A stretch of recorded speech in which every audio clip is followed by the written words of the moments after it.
dawah. And so it's a great honor to have you here with us to talk about dawah. Can you talk to us about some of the work that you do? Help us appreciate what it is exactly that you do. Sure. Yeah. So basically what I do is I work in the Islamic Education Foundation in Jeddah, Saudi Arabia. This is the IEF. And this education center is based in Jeddah in Al-Hamraء. And what we do is we focus on two things. We focus on da'wah to Arabs and da'wah to non-Arabs. And these are called the expatriates. Yeah. So we have the English speakers, the Filipino language speakers, and that is Tagalog, and all these other languages. And basically what we do is we have programs for them wherewith we deliver da'wah activities, Islamic education, lectures, we enter accommodations, and we provide them with the Islamic knowledge they need and the Islamic knowledge that is very important for them to understand as they are still living. Because we do understand that the only religion that is accepted by Allah is Islam. Yes. So we want to strive to convey that message. So how exactly does this work? You say that you engage your target audience in your dawah campaign are Arabs and non-Arabs. How do you actually engage? Is it through face-to-face contact? Is it at certain events? How does it work? This is actually a good question, Brother Ali. And what we do is we focus on face-to-face interactions and e-da'wah. So electronic da'wah is webinars, online seminars, and given lectures and courses through online studies. And face-to-face interactions is when we visit them, or we go to the streets and give da'wah. We roam in the streets or visit the malls and the shops, and we invite them to Islam. So we pass out these pamphlets, and this pamphlet has a message on it. So for example, one of these pamphlets says, "Dear human, why are you here? Why were you created? Were you created for nothing, or were you created for a purpose?" Yeah, and the spelling of dear is just like we D-E-A-R, okay, H-U-M-A-N. So it's hashtag and dear human. Dear human. No apostrophes, no scores or anything in between. All right. Yeah. And this is connected to the Islamic Education Foundation and the dawah work of... Absolutely. It is a little project of our projects.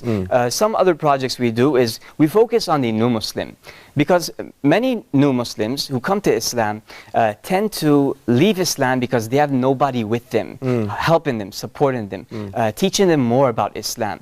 So we try to focus on these guys by giving them courses, bi-monthly courses. We have a course called the 3-day seminar, and we teach them all the things they need to know about Islam from morning to evening. And this does motivate them. This is a great way to help people understand their new religion. Do you invite them to your office, your center, to conduct these courses, this 3-day course? Absolutely. So what we do is we have a center, a headquarters center, and we have another branch. The headquarters center is an admin office. So most of the work over there is administration. And the other branch is where we deliver our lectures and our courses. So we do it 2 ways. The first way is we invite them to our lectures, to our center. And the second way is that we attend at their accommodation. So for example, if he lives in a compound, I go to his compound personally with my team and check up on him and make sure that he is learning about Islam. Okay. Now, would you like to also give the website for the Islamic Education Foundation? Sure. All right. That is www.islamic -ef.org. Islamic-EF.org. E is echo? E as echo. E is echo. F is... Fred. Fred. Or Fox or whatever. I don't know Fred, but I know Fauzi. That's my father. Fauzi, there we go. .org. O-R-G. All right, so this is the one for the Islamic Education Foundation. Basic Da'wah 101. Yes. And this is also part of the workshop that we're working on. The new program for Huda TV is called the Da'wah Workshop, which we are recording currently, and inshallah will be up soon. Okay, all right. Later this year, you'll start this Huda TV program? Yeah, within a month or 2 months, inshallah. Okay. All right. Yeah, so we're currently recording. Alhamdulillah, we were in the studio all day today recording a few episodes, and we're hoping that we could launch this on Huda TV within the next couple months, inshallah. All right, great. Right. So this is going to be part of the Basic Da'wah 101, same curriculum. Yeah, so I wrote two da'wah books. One is Basic Da'wah 101 and one is Grades Da'wah Practitioner. And Grades Da'wah Practitioner means this is a method of doing da'wah. You see, when we invite to Islam, there are different strategies, different methods of doing so. Okay. So you may invite somebody to Tawheed, to the oneness of Allah. Or you may invite him to praying and fasting. You have to look at the person in front of you, know whether he is the person who needs Tawheed or if he needs Salah and fasting. If he needs Salah and fasting, that means he's Muslim. That means you're giving da'wah to a Muslim. But if he needs Tawheed, then in most cases he's a polytheist. A person who believes in one God or doesn't believe in God at all. So we get them to believe in the oneness of Allah.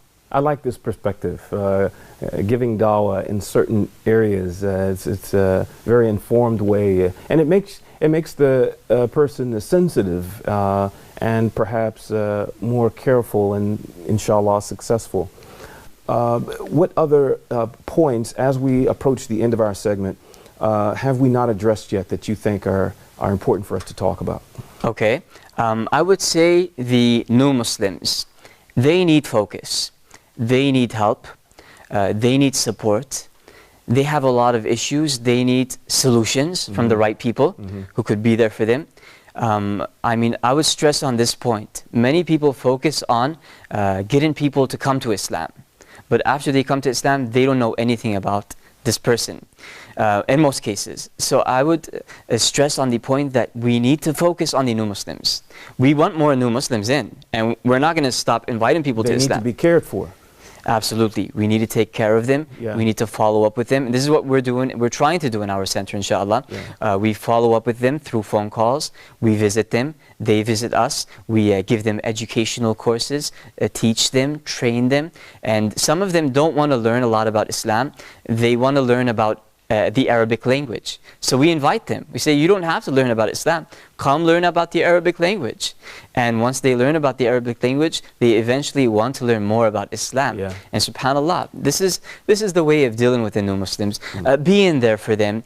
Some of them have issues. Like for example, not too long ago, a new Muslim came to Islam in Jeddah. And after he came to Islam, his mother passed away. And he called me crying. And he said, I need some help. And I said, why don't you come see me in my office? And he came and visited me, and he started crying, bursting into tears. It was a difficult calamity for him, especially that he was a new Muslim. He just came to Islam. His mother passed away. He didn't know what to do. So I tried to be there with him, and I tried to give him the support that I can. And alhamdulillah, I gave him some advice. I said, go back to your country, attend the funeral, stay there for a few days, stay for a few weeks if you have to, then come back, and Allah will ease this for you. You are a Muslim. Allah is going to be with you. Once you accept Islam, Allah rewards you for everything you do. If you are patient to the difficulties that Allah gives you, then you will earn a tremendous reward. So they need this smooth talk. They need to understand these things, the rewards for being patient, the reward for being a Muslim. I mean, for being a Muslim, we get a reward for breathing. When you inhale and exhale, you get a reward from Allah. Why? Because when you inhale, you are intaking oxygen. And this oxygen is going to give you more energy so that you could worship the Almighty Allah. Even when you sleep, even when you sleep, you get a reward. Why? Because you need to rest. Your body needs that rest. And you want to wake up the next morning and pray Fajr in the masjid. So as a Muslim, we get a reward for every single thing we do. And these new Muslims need to understand this. And once they do, subhanAllah, they become better Muslims than the old Muslims. Sheikh, thank you so much. Sheikh Ryan, we have reached the end of the segment. Thank you again for being with us. You're welcome. It's my pleasure. Okay, so we've been talking with the Sheikh Ryan Fawaz Arab. He has many hats. He's working in Saudi Arabia doing dawah. He's the president of Himma Online College of Dawah. He's an author of a book, Basic Dawah 101. Also, he works with expats with the Islamic Jeddah Foundation in Islamic Education Foundation in Jeddah, Saudi Arabia. We hope that the discussion was beneficial for you, inshallah. We'll take a short break and come back with our third segment.